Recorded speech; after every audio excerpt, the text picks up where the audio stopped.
Hello welcome to learners friendly. Research aptitude എന്നുള്ള ടോപ്പിക്കിൽ types of റിസർച്ചിനെ കുറിച്ചിട്ടാണ് നമ്മൾ ഇന്ന് ഡിസ്കസ് ചെയ്യാൻ വേണ്ടി പോകുന്നത്. വളരെ സിമ്പിളായിട്ട് തന്നെ ഓരോ കാര്യങ്ങളും പറഞ്ഞു പോകാം. കൃത്യമായിട്ട് പഠിക്കാൻ പറ്റുന്ന രീതിയിൽ തന്നെ നമുക്കത് പറഞ്ഞ് പഠിക്കാം. ലേണേഴ്സ് ഫ്രണ്ട്ലിയിൽ ആദ്യമായിട്ടാണ് ക്ലാസ്സുകൾ കാണുന്നതെങ്കിൽ ചാനൽ സബ്സ്ക്രൈബ് ചെയ്യുക. ഓൺലൈനായിട്ട് കോഴ്സിന് ജോയിൻ ചെയ്യാം. നിങ്ങളുടെ ഇഷ്ടത്തിനനുസരിച്ചിട്ട് നിങ്ങളുടെ ടൈമിനനുസരിച്ചിട്ട് പഠിക്കാം. അപ്പോൾ ക്ലാസ്സിൽ ജോയിൻ ചെയ്യാൻ താല്പര്യമുള്ളവർ ഈ കാണുന്ന നമ്പറിലേക്ക് കോൺടാക്റ്റ് ചെയ്യുക. ക്ലാസ്സിലേക്ക് കിടക്കാം. മെയിനായിട്ടും 12 തരത്തിലുള്ള റിസർച്ചുകളെ കുറിച്ചിട്ടാണ് നമ്മൾക്ക് പഠിക്കാനുള്ളത്. 12 കൂടുതൽ റിസർച്ചുകളുണ്ട്, പക്ഷേ 12 റിസർച്ചിനെ കുറിച്ചിട്ടാണ് മെയിനായിട്ടും നമുക്ക് പഠിക്കാനുള്ളത്. അതിൽ ആദ്യത്തേതാണ് ബേസിക് റിസർച്ച്. ബേസിക് റിസർച്ചിനെ ഫണ്ടമെൻ്റൽ റിസർച്ച് എന്നും പറയും. ബേസിക് ആയിട്ടുള്ള ഫണ്ടമെൻ്റൽ ആയിട്ടുള്ള റിസർച്ച്. നമ്മളിപ്പോൾ ഫോണൊക്കെ എടുത്തിരിക്കുന്ന സമയത്ത് ഗൂഗിളിൽ ചില ന്യൂസുകളൊക്കെ വരാറില്ലേ? ഞാനിത് ഈ ക്ലാസ് എടുത്തുകൊണ്ടിരിക്കുമ്പോൾ തന്നെ എനിക്ക് നോട്ടിഫിക്കേഷനിൽ വന്നൊരു വാർത്തയാണ് ഒരു യുവാവിനെ പറ്റിയിട്ടുള്ളത്. 11ാമത്തെ വയസ്സിൽ വിവാഹം, 20ാമത്തെ വയസ്സിൽ ഒരു കുട്ടിയുടെ അച്ഛൻ, പിന്നീട് നീറ്റ് പരീക്ഷയിൽ ഉന്നത വിജയം. ആ ഒരു നോട്ടിഫിക്കേഷൻ കണ്ട ഉടനെ തന്നെ ഞാനതിൽ ക്ലിക്ക് ചെയ്തു. ആ കാര്യങ്ങളൊക്കെ വായിച്ചു നോക്കി. സോ ആ ഒരു ടൈറ്റിൽ കണ്ടിട്ട് ഔട്ട് ഓഫ് ദ ക്യൂരിയോസിറ്റിയാണ് ഞാൻ ആ കാര്യങ്ങൾ വായിച്ചു നോക്കുന്നത്. ആ കാര്യങ്ങൾ പഠിച്ചതിനെ കൊണ്ട് എനിക്ക് പ്രത്യേകിച്ച് യാതൊരുവിധ ഉപയോഗമോ ഒന്നുമില്ല. പക്ഷേ എൻ്റെ ഒരു ക്യൂരിയോസിറ്റിയുടെ പുറത്ത് ഞാൻ ആ വാർത്ത വായിക്കുന്നു, ആ യുവാവ് ആരാണെന്ന് അറിയുന്നു. ഇങ്ങനെയുള്ള കാര്യങ്ങളെയാണ് നമ്മൾ ബേസിക് റിസർച്ച് എന്ന് പറയുന്നത്, അല്ലെങ്കിൽ ഫണ്ടമെൻ്റൽ റിസർച്ച് എന്ന് പറയുന്നത്. നമ്മൾ ഡേ ടു ഡേ ലൈഫിൽ കാണുന്ന പല കാര്യങ്ങളും നമ്മൾ ജസ്റ്റ് അത് അറിയാനുള്ള ആഗ്രഹങ്ങൾ കൊണ്ട് അതിനെക്കുറിച്ച് അന്വേഷിക്കുക. അതാണ് ബേസിക് റിസർച്ച് എന്നതുകൊണ്ട് ഉദ്ദേശിക്കുന്നത്. അതായത് ആരും നമ്മളെ നിർബന്ധിച്ചിട്ടോ അല്ലെങ്കിൽ ഇന്ന് നീ പഠിക്കണം അല്ലെങ്കിൽ ഇന്ന കാര്യത്തെക്കുറിച്ച് നീ അന്വേഷിക്കണം എന്ന് നമ്മളോട് പറയാതെ തന്നെ നമ്മുടെ സ്വന്തം താല്പര്യത്തിനനുസരിച്ചിട്ട് ഒരു വിഷയത്തെക്കുറിച്ച് നമ്മൾ ഒരു റിസർച്ച് നടത്തുന്നതാണ് ബേസിക് റിസർച്ച്. അതിനെക്കൊണ്ട് നമ്മളുടെ ലൈഫിലേക്ക് നമ്മൾക്ക് വലിയൊരു മാറ്റമോ അല്ലെങ്കിൽ ഒരു അപ്ലിക്കേഷൻ ലെവലിലേക്ക് ആ കാര്യങ്ങൾ നമ്മളെ ഹെൽപ്പ് ചെയ്യില്ല. സോ ബേസിക് റിസർച്ച് എന്താണെന്ന് ചുരുങ്ങിയ വാക്കുകൾക്കുള്ളിൽ തന്നെ മനസ്സിലായി എന്ന് കരുതുന്നു. അടുത്ത റിസർച്ച് നോക്കാം, അപ്ലൈഡ് റിസർച്ച്. അപ്ലൈഡ് റിസർച്ച് ഈ ഒരു ടോപ്പിക്ക് കേൾക്കുമ്പോൾ തന്നെ മനസ്സിലാകും ഇതൊരു അപ്ലിക്കേഷൻ ലെവലിലേക്ക് നമുക്ക് ഉപയോഗപ്പെടുത്താൻ പറ്റുന്നൊരു റിസർച്ചാണ് അപ്ലൈഡ് റിസർച്ച് എന്നത്. ഏതൊരു കാര്യവും ഒരു അപ്ലിക്കേഷൻ ലെവലിലേക്ക് വരണമെങ്കിൽ നമ്മളുടെ മുമ്പിൽ ഒരു പ്രോബ്ലം ഉണ്ടാവണം. ആ പ്രോബ്ലത്തിനൊരു സൊല്യൂഷൻ എന്നുള്ള രീതിയിലാണ് നമ്മൾ ഓരോ കാര്യങ്ങൾ അന്വേഷിച്ച് കണ്ടെത്തുന്നതും അത് അപ്ലൈ ചെയ്യുന്നതും. സോ അതുകൊണ്ട് തന്നെ ഈ അപ്ലൈഡ് റിസർച്ചിൻ്റെ ഒരു പ്രോബ്ലം സോൾവിങ് എന്നുള്ള രീതിയിലേക്ക് നമ്മൾക്ക് എടുക്കാം. ഇപ്പോൾ ഒരു നോർമൽ രീതിയിൽ പറയുകയാണെങ്കിൽ ഞാൻ പേഴ്സണലി അണ്ടർ വെയ്റ്റ് ആയിട്ടുള്ളൊരു പേഴ്സണാണ്, വെയ്റ്റ് കുറവാണ്. അപ്പോൾ എൻ്റെ കൺസേൺ അല്ലെങ്കിൽ ഞാൻ അന്വേഷിക്കുന്ന കാര്യങ്ങളൊക്കെ വെയ്റ്റ് ഗെയിനിനെ കുറിച്ചിട്ടായിരിക്കും. How to gain weight within 3 months അല്ലെങ്കിൽ വെയ്റ്റ് ഗെയിനിങ് ഫുഡ്സ് എന്തൊക്കെയാണ്. ഇതൊക്കെയാണ് എൻ്റെ എൻ്റെ റിസർച്ചിൽ വരുന്ന എനിക്ക് എൻ്റെ ഡേ ടു ഡേ ലൈഫിൽ ഞാൻ അപ്ലൈ ചെയ്യാൻ ആഗ്രഹിക്കുന്ന കാര്യങ്ങൾ. അപ്പോൾ നിങ്ങളുടെ ഓരോരുത്തരുടെയും ലൈഫിൽ ഇങ്ങനൊരു പ്രോബ്ലം ഉണ്ടാവും, നിങ്ങൾ അതിനു വേണ്ടി അന്വേഷിക്കുന്നൊരു സൊല്യൂഷനും ഉണ്ടാവും. സോ ഇത്തരം കാര്യങ്ങളാണ് നമ്മൾ അപ്ലൈഡ് റിസർച്ചിലേക്ക് വരുന്നത്. ഇതൊരു എക്സിസ്റ്റിംഗ് പ്രോബ്ലത്തിന് ഒരു സൊല്യൂഷൻ കണ്ടെത്താൻ വേണ്ടി നടത്തുന്ന റിസർച്ചാണ്. And it is intensive in nature. അടുത്ത 2 റിസർച്ചുകൾ ഒരുമിച്ച് പറയുകയാണ്, ക്വാണ്ടിറ്റേറ്റീവ് റിസർച്ചും ക്വാളിറ്റേറ്റീവ് റിസർച്ചും. ക്വാണ്ടിറ്റേറ്റീവും ക്വാളിറ്റേറ്റീവും എപ്പോഴും ഒരുമിച്ച് പോകുന്ന 2 കാര്യങ്ങളാണ്. ക്വാണ്ടിറ്റേറ്റീവ് എന്ന വാക്കുകൊണ്ട് ഉദ്ദേശിക്കുന്ന എന്താണ്? എത്രത്തോളം ഉണ്ട്, നമ്പേഴ്സിനെയാണ് ഉദ്ദേശിക്കുന്നത് ക്വാണ്ടിറ്റി. ക്വാളിറ്റേറ്റീവ് എന്ന് പറയുന്ന സമയത്ത് ഒരു ഫൈനൽ പ്രൊഡക്റ്റിനെ ബേസ് ചെയ്തിട്ടാണ് ക്വാളിറ്റേറ്റീവ് റിസർച്ച് വരുന്നത്. നമ്മളിപ്പോൾ ഒരു ഫൈനൽ ഇയർ എക്സാംസ് നോക്കുകയാണെങ്കിൽ, ഒരു പ്രൊജക്റ്റിൻ്റെ അവതരണം നോക്കുകയാണെങ്കിൽ, ഇതൊക്കെ ക്വാളിറ്റേറ്റീവ് റിസർച്ചിൽ വരുന്നതാണ്. എങ്ങനെ ഇത് സംഭവിച്ചു, എങ്ങനെ ഈ ഒരു ഫൈനൽ റിസൾട്ട് ഉണ്ടായി എന്നതിനെക്കുറിച്ച് പറയുന്നതാണ് ക്വാളിറ്റേറ്റീവ് റിസർച്ച്. എന്നാൽ ക്വാണ്ടിറ്റേറ്റീവ് ഒരു ടൈറ്റിൽ പറയുന്ന പോലെ തന്നെ എത്ര ആൾക്കാർ ജയിച്ചു, ഒരു ഫിനോമിനൽ ക്വാണ്ടിറ്റിയെക്കുറിച്ച് പറയുന്നതാണ് ക്വാണ്ടിറ്റേറ്റീവ് റിസർച്ച്. അതിൽ ക്വാളിറ്റിയെക്കുറിച്ച് പറയുന്നതാണ് ക്വാളിറ്റേറ്റീവ് റിസർച്ച്. ഇത്ര കാര്യങ്ങൾ മാത്രം ഓർത്തിരുന്നാൽ മതി. അതേസമയം തന്നെ ഒരു ക്വാളിറ്റേറ്റീവ് റിസർച്ചിനെ കുറിച്ച് പറയുകയാണെങ്കിൽ അതൊരു സ്മോൾ സൈസിനെ കുറിച്ചുള്ള പഠനമാണ്. അവിടെ സാമ്പിൾ സൈസ് സ്മോൾ ആയിരിക്കും. ഞാൻ നേരത്തെ പറഞ്ഞ പോലെ തന്നെ ഫൈനൽ എക്സാം എന്നുള്ളൊരു ടോപ്പിക്ക് എടുക്കുകയാണെങ്കിൽ ആ ഫൈനൽ എക്സാം ആ ഒരു സാമ്പിൾ അതൊരൊറ്റ സാമ്പിളാണ് നമ്മളെടുത്ത് നോക്കുന്നത്. അതുകൊണ്ട് തന്നെ സാമ്പിൾ സൈസ് സ്മോൾ ആണ്. ഇനി ക്വാണ്ടിറ്റേറ്റീവ് റിസർച്ചിലേക്ക് വരികയാണെങ്കിൽ എത്രത്തോളം കുട്ടികൾ ജയിച്ചു, അപ്പോൾ അവിടെ ഓരോ ഇൻഡിവിജ്വൽസും വരുന്നുണ്ട്. So sample size is larger. So നമ്മൾ ഇതുവരെ ബേസിക് റിസർച്ച് പഠിച്ചു, അപ്ലൈഡ് റിസർച്ച് പഠിച്ചു, ക്വാണ്ടിറ്റേറ്റീവ് റിസർച്ച് പഠിച്ചു, ക്വാളിറ്റേറ്റീവ് റിസർച്ച് പഠിച്ചു. ഈ 4 റിസർച്ചും പഠിക്കാൻ വേണ്ടിയിട്ട് ആകെ ഒരു 5 മിനിറ്റ് മാത്രമേ എടുത്തിട്ടുള്ളൂ. അടുത്തതായിട്ട് പറയാൻ പോകുന്നത് എക്സ്പെരിമെൻ്റൽ റിസർച്ചിനെ കുറിച്ചിട്ടാണ്. എക്സ്പെരിമെൻ്റൽ റിസർച്ച് ആ പേര് പോലെ തന്നെ നമ്മളൊരു പ്രത്യേക സർക്കംസ്റ്റാൻസിൽ വെച്ചിട്ട് ചെയ്യുന്നൊരു കാര്യമാണ് എക്സ്പെരിമെൻ്റൽ റിസർച്ച് എന്ന് പറയുന്നത്. It is based on experimental approach. ഇവിടെ കൂടുതലും ഒബ്സർവേഷനും എക്സ്പെരിമെൻറ്റിനുമാണ് ഇമ്പോർട്ടൻസ് വരുന്നത്.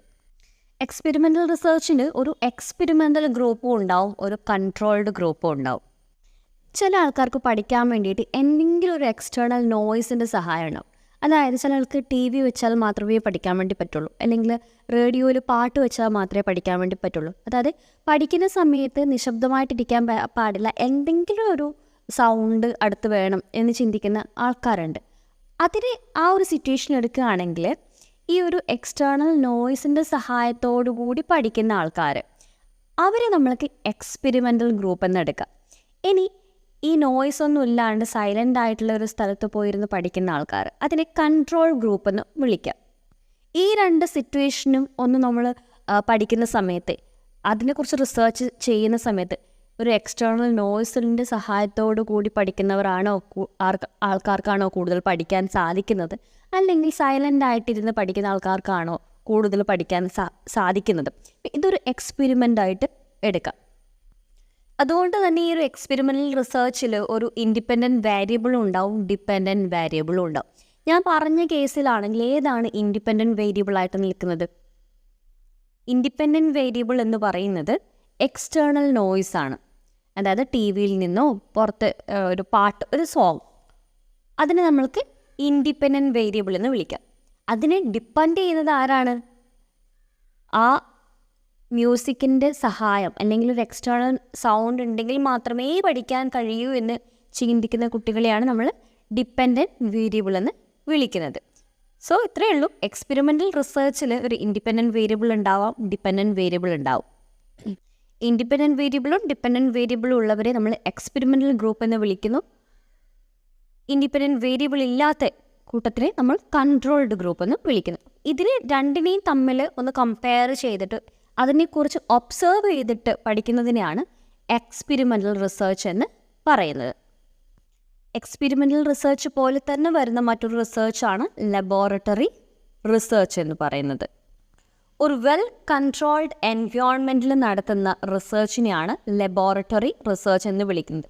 ഈ ലബോറട്ടറി എന്ന് ഉദ്ദേശിക്കുന്നത് നമ്മളുടെ എല്ലാ എക്യുപ്മെൻറ്റ്സും കാര്യങ്ങളുള്ള കോളേജിലും സ്കൂളിലും ഒക്കെ സെറ്റ് ചെയ്തിട്ടുള്ള ലബോറട്ടറി മാത്രമല്ല, നമ്മൾ എവിടെയാണോ നമ്മളുടെ ഒരു വെൽ കൺട്രോൾഡ് ആയിട്ടുള്ള അതിന് വേണ്ടി ചൂസ് ചെയ്തിരിക്കുന്ന ഒരു സ്ഥലം, അത് നമ്മളുടെ വീട്ടിലായിരിക്കാം, അല്ലെങ്കിൽ ഏതെങ്കിലും ക്ലാസ് റൂം ആയിരിക്കാം, അപ്പോൾ അതിന് വേണ്ടി മാത്രം തയ്യാറാക്കിയിരിക്കുന്ന ഒരു സ്ഥലത്ത് വച്ചിട്ട് ആ എക്സ്പെരിമെൻ്റ് അല്ലെങ്കിൽ ആ റിസർച്ച് നടത്തുന്നതിനെയാണ് ലബോറട്ടറി റിസർച്ച് എന്ന് പറയുന്നത്. സോ ഒരു വെൽ കൺട്രോൾഡ് എൻവയോൺമെൻറ്റ് എവിടെ നിർബന്ധമാണ്? ലബോറട്ടറി റിസർച്ചിൽ നിർബന്ധമാണ്. കുറച്ചുകൂടി സയൻറ്റിഫിക് ആയിട്ട് നടത്തുന്ന ഒരു റിസർച്ചാണ് ലബോറട്ടറി റിസർച്ച്. അവിടെ ഹൈപ്പോത്തസിസും എക്സ്പെരിമെൻറ്റും ഡാറ്റ അനലൈസും എല്ലാം വരുന്നുണ്ട്. ലബോറട്ടറി റിസർച്ചിൽ ഓർത്തിരിക്കേണ്ട 2 ടേമുകളേ ഉള്ളൂ: വെൽ കൺട്രോൾഡ് എൻവയോൺമെൻറ്റും അതേപോലെ തന്നെ സ്റ്റാൻഡർഡൈസ്ഡ് പ്രൊസീജിയേഴ്സും. ഇതൊരു സയൻറ്റിഫിക്കലി നടത്തുന്ന റിസർച്ചാണ് ലബോറട്ടറി റിസർച്ച്. ലബോറട്ടറി റിസർച്ചിന് എപ്പോഴും പറയുന്നൊരു ഉദാഹരണമാണ് 2 ചെടികൾ എടുക്കുക. ചെടി വളരണമെങ്കിൽ അതിന് സൺലൈറ്റ് ആവശ്യമാണ്, അതിൻ്റെ ഫോട്ടോസിന്തസിസ് നടക്കണമെങ്കിൽ സൺലൈറ്റ് ആവശ്യമാണ്. ഒരു ചെടി പുറത്ത് വെയിൽ കൊള്ളുന്ന രീതിയിലും വെക്കുക, ഒന്ന് നമ്മൾ പറഞ്ഞ രീതിയിലൊരു നമ്മളുടെ വെൽ സ്ട്രക്ചേർഡ് ആയിട്ടുള്ള ഒരു സ്ഥലത്ത് കൊണ്ടുപോയിട്ട് വെക്കുക. എവിടെ നിന്നാണോ നമ്മൾ ഈ എക്സ്പെരിമെൻ്റ് നടത്തുന്നത് ആ ഒരു ഏരിയയിൽ കൊണ്ടുപോയി വെക്കുക. അവിടെ സൺലൈറ്റ് ഇല്ല എന്ന് കരുതുക, എന്നല്ല, സൺലൈറ്റ് ഇല്ലാത്തൊരു സ്ഥലത്ത് കൊണ്ടുപോയി വെക്കുക. അവിടെ വെച്ചിട്ടാണ് നമ്മൾ ഈ എക്സ്പെരിമെൻ്റ് നടത്തുന്നത്. ഈ രണ്ട് ചെടികളിൽ സൺലൈറ്റ് എക്സ്പോസ് ചെയ്യുന്ന രീതിയിൽ വെച്ച ചെടിക്കും സൺലൈറ്റ് ഇല്ലാത്ത രീതിയിൽ വെച്ച ചെടിക്കും വരുന്ന മാറ്റങ്ങൾ എന്തൊക്കെയാണ്, ഏതിനായിരിക്കും ഗ്രോത്ത് കൂടുതൽ, ഇങ്ങനെയുള്ള കാര്യങ്ങൾ ഫൈൻഡ് ചെയ്യുന്നതിനെയാണ് ലബോറട്ടറി റിസർച്ച് എന്ന് പറയുന്നത്. ഇവിടെയും ഒരു ഡിപ്പെൻഡൻറ്റ് വേരിയബിളും ഇൻഡിപെൻഡൻറ്റ് വേരിയബിളും ഉണ്ട്. ഇവിടെ ഇൻഡിപെൻഡൻറ്റ് വേരിയബിൾ എന്ന് പറയുന്നത് സൺലൈറ്റ് ആണ്, ഡിപ്പെൻഡൻറ്റ് വേരിയബിൾ എന്ന് പറയുന്നത് പ്ലാന്റ് ആണ്. അതുകൊണ്ട് തന്നെ എക്സ്പെരിമെൻ്റൽ റിസർച്ചും ലബോറട്ടറി റിസർച്ചും ഏറെക്കുറെ ഒരുപോലെ വരുന്ന റിസർച്ചുകളാണ്. ഇനി നമുക്ക് ഹിസ്റ്റോറിക്കൽ റിസർച്ച് എന്താണെന്ന് നോക്കാം. പാസ്റ്റിൽ നടന്ന കാര്യങ്ങൾ, ഹിസ്റ്ററി, ചരിത്രമാണ്, മുൻപേ കഴിഞ്ഞുപോയൊരു കാര്യത്തെക്കുറിച്ച് ഉള്ള റിസർച്ചാണ് ഹിസ്റ്റോറിക്കൽ റിസർച്ച് എന്ന് പറയുന്നത്. രണ്ട് തരത്തിലാണ് ഹിസ്റ്റോറിക്കൽ റിസർച്ച് വരുന്നത്. അതിലൊരു പ്രൈമറി സോഴ്സും ഉണ്ടാവും, സെക്കൻഡറി സോഴ്സും ഉണ്ടാവും.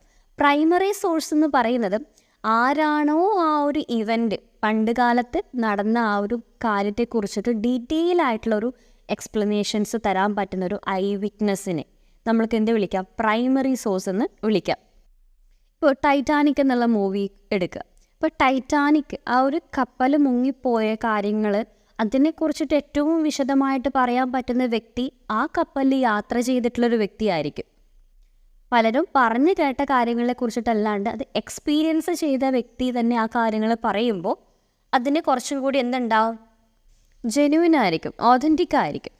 പ്രൈമറി സോഴ്സ് എന്ന് പറയുന്നത് ഐ വിറ്റ്നസ് ആണ്, അല്ലെങ്കിൽ ആ ഒരു കാര്യം എക്സ്പീരിയൻസ് ചെയ്തിട്ടുള്ളൊരു വ്യക്തി.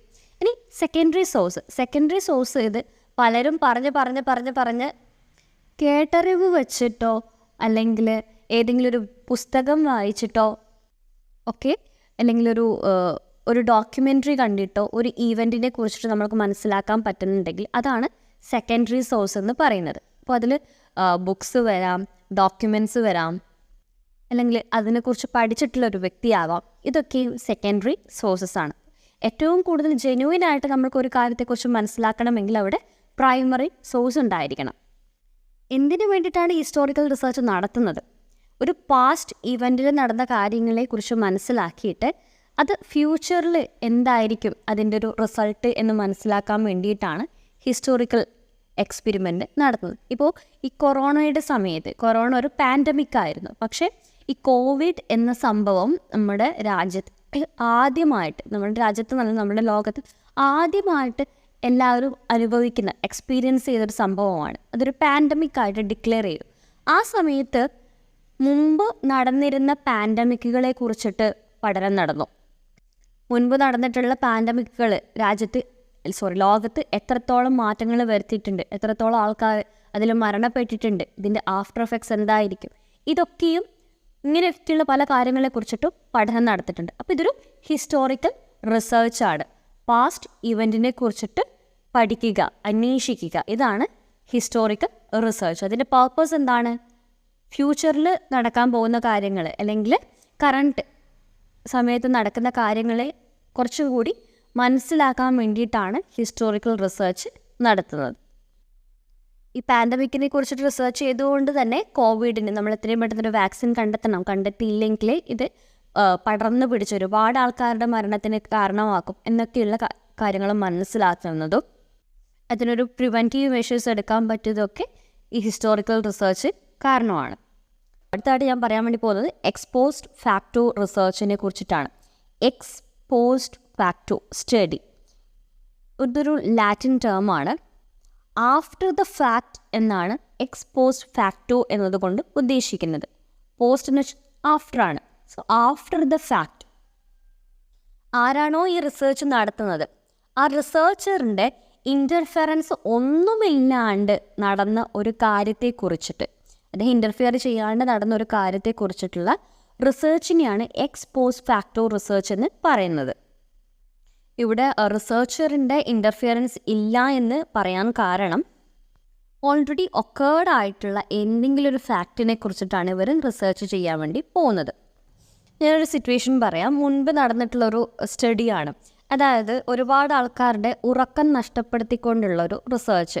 കണ്ടിന്യൂസ് ആയിട്ട് കുറച്ച് ആൾക്കാരെ എടുത്തിട്ട് അവരെ ഉറങ്ങാൻ സമ്മതിച്ചിട്ടില്ല. ഒരു ദിവസം പോലും അല്ലെങ്കിൽ ഒരു മണിക്കൂർ പോലും ഉറങ്ങാൻ സമ്മതിക്കാതെ അവർ പല കാര്യങ്ങളും ഇൻജക്റ്റ് ചെയ്തിട്ട് അവരുടെ ഉറക്കം നഷ്ടപ്പെടുത്തി. അപ്പോൾ ഇങ്ങനെ ഉറക്കമില്ലാത്ത അവസ്ഥയിലേക്ക് പോകുമ്പോൾ അവർക്ക് വരുന്ന മാറ്റങ്ങൾ എന്തൊക്കെയാണ്? ഞാൻ വായിച്ചത് പ്രകാരം അങ്ങനെ റിസർച്ച് നടത്തിയ സമയത്ത് ഇവർ വളരെയധികം അക്രമാസക്തരാകുകയും പരസ്പരം കൊല്ലുകയും അവസാനം ഈ സ്റ്റഡി നടത്തപ്പെട്ട വ്യക്തികളെ തന്നെ സ്റ്റഡി നടത്തിയ ആൾക്കാർ കൊല്ലേണ്ടി വന്നൊരു സിറ്റുവേഷൻ ഉണ്ടായിരുന്നു. കാരണം അത്രത്തോളം അക്രമാസക്തരായിപ്പോയി. ഇത് എക്സ്പോസ് ഫാക്ടർ റിസർച്ചിന് എക്സാമ്പിളാണോ? അല്ല. എന്തുകൊണ്ടെന്ന് വെച്ച് കഴിഞ്ഞാൽ ഇവിടെ മാനിപ്പുലേഷൻ നടക്കുന്നുണ്ട്. ഈ നമ്മൾ ആരെക്കുറിച്ചിട്ടാണോ സ്റ്റഡി നടത്തുന്നത് അവരുടെ ഉറക്കം മനഃപൂർവ്വം നഷ്ടപ്പെടുത്തിയതാണ്. ഓക്കെ, ആ റിസർച്ചർ അവിടെ ആ ഒരു സിറ്റുവേഷൻ ക്രിയേറ്റ് ചെയ്തതാണ്.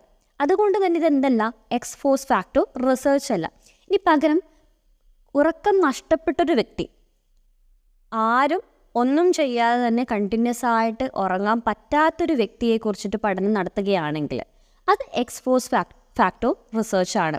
കാരണം ഒരു എക്സ്റ്റേണൽ ആയിട്ടുള്ള ഇടപെടൽ ഇല്ലാണ്ടാണ് അദ്ദേഹത്തിൻ്റെ ഉറക്കം നഷ്ടപ്പെട്ടിരിക്കുന്നത്. മുൻപ് വളരെ പണ്ട് ഞാനൊരു ആർട്ടിക്കിൾ വായിച്ചിട്ടുണ്ടായിരുന്നു. ഒരു കുട്ടി, ആ കുട്ടി ജനിച്ചത്, ആ കുട്ടിയുടെ കണ്ണിലൂടെ നോക്കുന്ന സമയത്ത് ആ കുട്ടിയുടെ കാഴ്ച എന്ന് പറയുന്നത് എല്ലാം എക്സ്റേ എടുത്തതുപോലെയാണ്. അതായത് ആ കുട്ടി ആരെ നോക്കിക്കഴിഞ്ഞാലും അവരുടെ സ്കെൽട്ടൽ രൂപമാണ് കാണുന്നത്. അപ്പോൾ ആ കുട്ടിയുടെ ഒരു പ്രത്യേകതരം കഴിവോടുകൂടി ജനിച്ചൊരു കുട്ടിയാണത്. ആ കുട്ടിക്ക് എന്താ പറയണ്ടേ, എക്സ്റേ കണ്ണുകളുള്ള കുട്ടി എന്നൊക്കെ പറഞ്ഞിട്ട് അന്ന് പണ്ട് വലിയ ആർട്ടിക്കിളൊക്കെ വന്നിട്ടുണ്ടായിരുന്നു. അപ്പോൾ അത് ഓൾറെഡി ആ ഒരു അങ്ങനെ ഒരു ഫാക്റ്റ് നടന്നിട്ടാണ് ആ കുട്ടി ജനിക്കുന്നത് തന്നെ. അത് ആ കുട്ടിയിൽ ഇൻബിൽട്ടായിരുന്നു. അപ്പോൾ ആ ഒരു സിറ്റുവേഷനെ കുറിച്ച് പഠിക്കുമ്പോൾ അതെന്താണ്, expose factor റിസർച്ചാണ്.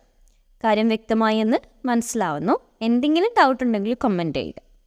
So expose factor റിസർച്ചും historical റിസർച്ചും ഏകദേശം ഒരേപോലെയാണ്. കാരണം രണ്ടും ഓൾറെഡി നടന്നിട്ടുള്ള പാസ്റ്റ് ഇവൻറ്റിനെ ബേസ് ചെയ്തിട്ടുള്ള റിസർച്ചുകളാണ്. നെക്സ്റ്റ് പറയാൻ വേണ്ടി പോകുന്ന റിസർച്ചാണ് ആക്ഷൻ റിസർച്ച്. ഇതിന് പാർട്ടിസിപ്പേറ്ററി റിസർച്ച് എന്നും പറയും. നമ്മൾ സൈക്കോളജിയിലൊക്കെ പഠിച്ചിട്ടുള്ള കർട്ട് ലെവിനാണ് ഇതിൻ്റെ പ്രൊപ്പണൻ്റാണ്. Kurt Lewin. എഡ്യൂക്കേഷൻ ഫീൽഡിൽ ഏറ്റവും ഇമ്പോർട്ടൻ്റ് ആയിട്ട് വരുന്ന റിസർച്ചാണ് action research. Certain steps follow ചെയ്തിട്ടാണ് ആക്ഷൻ റിസർച്ച് നടത്തേണ്ടത്. ഇപ്പോൾ ഒരു പ്രോബ്ലം ഐഡൻറ്റിഫൈ ചെയ്യുക, develop a solution, implement the solution, analyse the final results. ഇതൊക്കെയാണ് ആക്ഷൻ റിസർച്ചിൻ്റെ സ്റ്റെപ്പുകളായിട്ട് വരുന്നത്. Identify a problem, develop a solution, implement the solution, analyse the final results. Action research conducts research and takes action at the time എന്നാണ് പറയുന്നത്. Education ഫീൽഡിൽ നോക്കുകയാണെങ്കിൽ ഇപ്പോൾ ഒരു ക്ലാസ്സിൽ ടീച്ചർ എക്സ്പ്ലെയിൻ ചെയ്യുന്ന കാര്യങ്ങൾ കുട്ടികൾക്ക് മനസ്സിലാവുന്നില്ല എന്ന് കരുതുക. അങ്ങനെയാണെങ്കിൽ അതിൻ്റെ ഒരു ഡെമോൺസ്ട്രേഷനോ അല്ലെങ്കിൽ എന്തെങ്കിലും ഒരു ടീച്ചിങ് എയ്ഡിൻ്റെ സഹായത്തോടു കൂടി അത് പഠിപ്പിച്ചാൽ മാത്രമേ കുട്ടികൾക്ക് കൂടുതൽ ക്ലിയർ ആവൂ എന്ന് ടീച്ചർക്ക് മനസ്സിലാവുന്നു. അപ്പോൾ അവിടെ ഒരു പ്രോബ്ലം ക്രിയേറ്റായി അതിൻ്റെ ഒരു സൊല്യൂഷൻ ടീച്ചർക്ക് ക്രിയേറ്റ് ചെയ്യപ്പെട്ടു. അതിനുള്ള ഒരു സൊല്യൂഷൻ ഇംപ്ലിമെൻറ്റ് ചെയ്യുകയാണ്. അതൊരു ഡെമോൺസ്ട്രേഷനിലൂടെ ടീച്ചർ കാണിക്കുകയാണ്. അങ്ങനെയാണെങ്കിൽ ആ കാര്യം കുട്ടികളിലേക്ക് കൂടുതൽ ക്ലിയറായി. സോ ഒരു action research conduct research and takes action at the same time എന്ന് പറയുന്നത് പോലെ തന്നെ അതിൻ്റെ ഒരു സൊല്യൂഷൻ കണ്ടെത്താനും ഇംപ്ലിമെൻറ്റ് ചെയ്യാനും പെട്ടെന്ന് തന്നെ സാധിക്കുന്നു. പക്ഷി പറക്കുന്ന ഘടനയെക്കുറിച്ച് പഠിക്കണമെങ്കിൽ പക്ഷി പറക്കുന്നത് കാണിച്ചു കൊടുക്കണം എന്ന് പറയുന്നത് പോലെ തന്നെയാണ് ആക്ഷൻ റിസർച്ച് നടത്തുന്നത്. ലേണിംഗ് ബൈ ഡൂയിങ് എന്നത് എവിടെ ഇമ്പോർട്ടൻ്റ് ആണ്? ആക്ഷൻ റിസർച്ചിൽ ഏറ്റവും ഇമ്പോർട്ടൻ്റ് ആയിട്ടുള്ളൊരു കാര്യമാണ് ലേണിംഗ് ബൈ ഡൂയിങ്. നമ്മൾ നേരത്തെ 4 സ്റ്റെപ്പുകളെ കുറിച്ച് പഠിച്ചു. Identify a problem, develop a solution, implement the solution, analyse the final results. ഈ 4 സ്റ്റെപ്പുകളെയും സിസ്റ്റമാറ്റിക്കലി പറയുന്ന സമയത്ത് ഒരു സർക്കിൾ ആയിട്ട് രൂപപ്പെടും. അതായത് സ്റ്റെപ്പ് ബൈ സ്റ്റെപ്പായിട്ട് പറയുകയാണെങ്കിൽ നമുക്ക് 5 കാര്യങ്ങൾ എഡ്യൂക്കേഷൻ ഫീൽഡിലേക്ക് വരും. Diagnosing, action planning, taking action, evaluating, specifying, learning. നമ്മൾ നേരത്തെ പറഞ്ഞ 4 സ്റ്റെപ്പ് പോലെ തന്നെയാണ്. അതായത് ഐഡൻറ്റിഫൈയിങ് എ പ്രോബ്ലം തന്നെയാണ് എന്ത് ഡയഗ്നോസിങ് ആയിട്ട് വരുന്നത്. ഡെവലപ്പ് സൊല്യൂഷനാണ് എന്ത് ആക്ഷൻ പ്ലാനിങ്. ഇംപ്ലിമെൻറ്റ് ദ സൊല്യൂഷനാണ് taking action. Analysing the final results എന്നുള്ളത് 2 സ്റ്റെപ്പായിട്ട് മാറുന്നു. ഇവാലുവേറ്റിംഗ് പിന്നെ സ്പെസിഫൈയിങ് ലേണിംഗ് എന്നുള്ള രീതിയിൽ. സോ എഡ്യൂക്കേഷൻ ഫീൽഡിലേക്ക് വരികയാണെങ്കിൽ നമ്മൾ 5 സ്റ്റെപ്പുകളായിട്ടാണ് ഇതിനെ പറയേണ്ടത്. Diagnosing, action planning, taking action, evaluating and specifying learning. Okay, ഇപ്പോൾ ആക്ഷൻ റിസർച്ച് മനസ്സിലായെന്ന് കരുതുന്നു. ഇനി നമ്മൾക്ക് ഡിസ്ക്രിപ്റ്റീവ് റിസർച്ച് എന്താണെന്ന് നോക്കാം. ഡിസ്ക്രിപ്റ്റീവ്, എഴുതപ്പെടുന്ന രീതിയിലുള്ള ഡിസ്ക്രിപ്റ്റീവ്, ഒരു കാര്യത്തിനെ കുറിച്ചിട്ട് ബെറ്റർ അണ്ടർസ്റ്റാൻഡിങ്ങിന് വേണ്ടിയിട്ട് നമ്മൾ ഒബ്സർവ് ചെയ്യുകയും അതിനെക്കുറിച്ച് മനസ്സിലാക്കുകയും ചെയ്യുന്നതിനാണ് ഡിസ്ക്രിപ്റ്റീവ് റിസർച്ച് എന്ന് പറയുന്നത്. നമ്മളൊരു കാര്യത്തെക്കുറിച്ചിട്ട് ഇപ്പോൾ എങ്ങനെ സംഭവിച്ചു, എവിടെ സംഭവിച്ചു, എപ്പോൾ സംഭവിച്ചു എന്നിങ്ങനെയൊക്കെയുള്ള കാര്യങ്ങളെക്കുറിച്ച് മനസ്സിലാക്കാൻ വേണ്ടിയിട്ടാണ് ഡിസ്ക്രിപ്റ്റീവ് റിസർച്ച് നടത്തുന്നത്. ഇപ്പോൾ ഇതിന് 3 രീതികളുണ്ട് ഈ ഡിസ്ക്രിപ്റ്റീവ് റിസർച്ചിന്. ഒബ്സർവേഷണൽ ഉണ്ട്, സർവേ ഉണ്ട്, case study. 3 types of descriptive research ആണ്: observational, survey and case study. ഈ 3 കാര്യങ്ങൾ എടുത്ത് നോക്കിക്കഴിഞ്ഞാലും എങ്ങനെ സംഭവിച്ചു, എപ്പോൾ സംഭവിച്ചു എന്നൊക്കെയുള്ള ഒരു ചോദ്യങ്ങൾക്ക് ആൻസർ ആയിട്ടാണ് നമ്മൾ സർവേയും കേസ് സ്റ്റഡിയും ഒക്കെ നടത്തുന്നത്. ഇതിലെന്ത് വരില്ല? എന്തുകൊണ്ട് സംഭവിച്ചു എന്നുള്ളൊരു ചോദ്യത്തിന് ആൻസർ നമ്മൾക്ക് ഡിസ്ക്രിപ്റ്റീവ് റിസർച്ചിൽ കിട്ടില്ല. ഇപ്പോൾ ഒരു കാര്യത്തെക്കുറിച്ച് സർവേ എടുക്കുകയാണെങ്കിൽ അതിൻ്റെ ഒരു കൺക്ലൂഷനായിട്ട് നോക്കുമ്പോൾ എവിടെ, എന്ത്, എങ്ങനെ എന്നൊക്കെയുള്ള കാര്യങ്ങളുടെ ആൻസറാണ് കിട്ടുക. എന്തുകൊണ്ട്, വൈ എന്നൊരു കാര്യം എവിടെ വരില്ല? ഡിസ്ക്രിപ്റ്റീവ് റിസർച്ചിൻ്റെ ആൻസറായിട്ട് വരില്ല. ഇനി നമ്മൾ പറഞ്ഞില്ലേ എന്തുകൊണ്ട്, വൈ എന്നൊരു ചോദ്യം വരില്ല. ഈ എന്തുകൊണ്ട് ഇങ്ങനൊരു കാര്യം സംഭവിച്ചു എന്ന് ഒരു കാര്യത്തെക്കുറിച്ച് അന്വേഷിക്കുന്നുണ്ടെങ്കിൽ അതെന്താണ്? എക്സ്പ്ലനേറ്ററി റിസർച്ചാണ്. എന്താണ് എക്സ്പ്ലനേറ്ററി റിസർച്ച്? ഒരു കോസ് ആൻഡ് എഫക്റ്റ് റിലേഷനെ കുറിച്ച് മനസ്സിലാക്കാൻ വേണ്ടിയിട്ടാണ് എക്സ്പ്ലനേറ്ററി റിസർച്ച് കണ്ടക്ട് ചെയ്യുന്നത്. വൈ എന്നുള്ളൊരു ക്വസ്റ്റ്യൻ എവിടെയാണ് അഡ്രസ്സ് ചെയ്യപ്പെടുന്നത്? എക്സ്പ്ലനേറ്ററി റിസർച്ചിലാണ്. എക്സ്പ്ലനേറ്ററി റിസർച്ച് എന്തുകൊണ്ട് എന്ന് അന്വേഷിക്കുന്നതാണെങ്കിൽ ഡിസ്ക്രിപ്റ്റീവ് എന്താണ്? എങ്ങനെ, എപ്പോൾ എന്നിങ്ങനെയുള്ള കാര്യങ്ങളെക്കുറിച്ചിട്ട് മനസ്സിലാക്കുന്നതാണ്. Then last research correlational research. 2 variables, 2 variables തമ്മിലുള്ള റിലേഷനെ കുറിച്ചിട്ട് മനസ്സിലാക്കാൻ വേണ്ടിയിട്ടാണ് കോറിലേഷണൽ റിസർച്ച് കണ്ടക്ട് ചെയ്യുന്നത്. 2 വേരിയബിൾസ് കോറിലേഷനാണ്. അപ്പോൾ എ എന്ന വേരിയബിളും ബി എന്ന വേരിയബിളും ഉണ്ടാവും. അപ്പോൾ എ ഇൻക്രീസ് ചെയ്യുകയാണെങ്കിൽ ബിയും ഇൻക്രീസ് ചെയ്യുന്നു. ഇതിനെ പോസിറ്റീവ് കോറിലേഷൻ എന്ന് പറയാം. ഇനി നെഗറ്റീവ് കോറിലേഷൻ എന്ന് പറയുമ്പോൾ എ ഇൻക്രീസ് ചെയ്യുന്ന സമയത്ത് ബി ഡിക്രീസ് ചെയ്യുന്നു എന്നുള്ളൊരു കണ്ടെത്തലാണെങ്കിൽ അത് നെഗറ്റീവ് കോറിലേഷനാണ്. ഇപ്പോൾ സ്ട്രെസ്സും സ്ലീപ്പും എന്നുള്ള 2 കാര്യങ്ങൾ എടുക്കുക. സ്ട്രെസ്സ് കൂടുകയാണെങ്കിൽ സ്ലീപ്പ് കുറയുന്നു. ഇതെന്താണ്? നെഗറ്റീവ് കോറിലേഷനാണ് അവിടെ സംഭവിക്കുന്നത്. ടെൻഷൻ കൂടുമ്പോൾ പരീക്ഷയ്ക്ക് മാർക്ക് കുറയുന്നു. ഇതെന്താണ്? നെഗറ്റീവ് കോറിലേഷനാണ്. സ്ട്രെസ്സ് കുറയുമ്പോൾ നല്ല രീതിയിൽ പഠിക്കാൻ സാധിക്കുന്നു. ഇത് രണ്ടും പോസിറ്റീവായിട്ടുള്ള കാര്യങ്ങളാണ് സംഭവിക്കുന്നത്. അപ്പോൾ ഇത് പോസിറ്റീവ് കോറിലേഷൻ. സോ നമ്മൾ ഇന്നത്തെ ക്ലാസ്സിൽ 12 തരത്തിലുള്ള റിസർച്ചുകളെ കുറിച്ചിട്ടാണ് പഠിച്ചത്. ഇത് കൂടാണ്ട് ഇനിയും ഒരുപാട് റിസർച്ചുകളുണ്ട്. ഇപ്പോൾ അനലിറ്റിക്കൽ റിസർച്ച് ഉണ്ട്, ഇൻഡക്റ്റീവ് ഉണ്ട്, ഡിഡക്റ്റീവ് ഉണ്ട്. ഇൻഡക്റ്റീവിനെയും ഡിഡക്റ്റീവിനെയും കുറിച്ച് പറയാം. ഡിഡക്റ്റീവ് എന്ന് പറയുന്ന സമയത്ത് ജനറൽ ടു സ്പെസിഫിക് ആണ് ഡിഡക്റ്റീവ് വരുന്നത്. അതിനെ ടോപ്പ് ഡൗൺ റിസർച്ച് എന്നും കൂടി പറയും. ടോപ്പ് ഡൗൺ റിസർച്ച് എന്ന് വിളിക്കുന്നത് എന്തിനാണ്? ഡിഡക്റ്റീവ് റിസർച്ചിനെയാണ്. അത് ജനറൽ ടു സ്പെസിഫിക് ആയിട്ട് വരുന്നതാണ്. It begins with hypothesis. Top down ഒരുപാട് കാര്യങ്ങളിൽ നിന്ന് സ്പെസിഫിക് ആയിട്ടുള്ളൊരു കാര്യത്തിലേക്ക് എത്തുന്നതിനാണ് ഡിഡക്റ്റീവ് എന്ന് പറയുന്നത്. ചെറുതാക്കി കൊണ്ടുവരിക, ഡിഡക്റ്റ് ചെയ്യുക. അപ്പോൾ ടോപ്പ് ഡൗൺ. ഓക്കെ, ഇനി ഇൻഡക്റ്റീവ് റിസർച്ച് എന്ന് പറയുമ്പോൾ ബോട്ടം അപ്പ് അപ്രോച്ചാണ്, താഴ്ന്ന് മുകളിലേക്ക്. പുതിയ കാര്യങ്ങളെ കുറിച്ചിട്ടാണ് മനസ്സിലാക്കുന്നത്, താഴെ നിന്ന് മുകളിലേക്ക്. അപ്പോൾ പുതിയ കാര്യങ്ങൾ മനസ്സിലാക്കുന്ന ഒരു കാര്യമാണ് ഇൻഡക്റ്റീവ് റിസർച്ച് എന്ന് പറയുന്നത്. അതായത് നമ്മൾക്ക് അവൈലബിൾ ആയിട്ടുള്ള ഇൻഫർമേഷൻ വെച്ചിട്ടല്ല, ഒരു അന്വേഷണാത്മകമായിട്ടുള്ള ഒരു റിസർച്ചാണ് ഇൻഡക്റ്റീവ് റിസർച്ച് എന്ന് പറയുന്നത്. It begins with research questions. ഇത്ര കാര്യങ്ങൾ മാത്രം മനസ്സിലാക്കിയാൽ മതി. ഡിഡക്റ്റീവിലാണെങ്കിൽ ഹൈപ്പോത്തിസിസിൽ നിന്നാണ് തുടങ്ങുന്നത്. ഇൻഡക്റ്റീവിലാണെങ്കിൽ ക്വസ്റ്റ്യനിൽ നിന്നാണ് തുടങ്ങുന്നത്. ഡിഡക്റ്റീവ് എന്നാൽ ടോപ്പ് ടു ഡൗണും ഇൻഡക്റ്റീവ് എന്നാൽ ബോട്ടം ടു അപ്പാണ്. സോ ഇത്രയും കാര്യങ്ങളാണ് ഇന്നത്തെ ക്ലാസ്സിൽ ഞാൻ പറഞ്ഞിരുന്നത്. 12 റിസർച്ചുകളെ കുറിച്ചിട്ട് നമ്മൾ ഡീറ്റെയിൽ ആയിട്ട് തന്നെ പഠിച്ചു. അത് കൂടാണ്ട് എക്സ്ട്രാ ഡിഡക്റ്റീവിനെ കുറിച്ചിട്ടും ഇൻഡക്റ്റീവിനെ കുറിച്ചിട്ടൊക്കെ പഠിച്ചിട്ടുണ്ട്.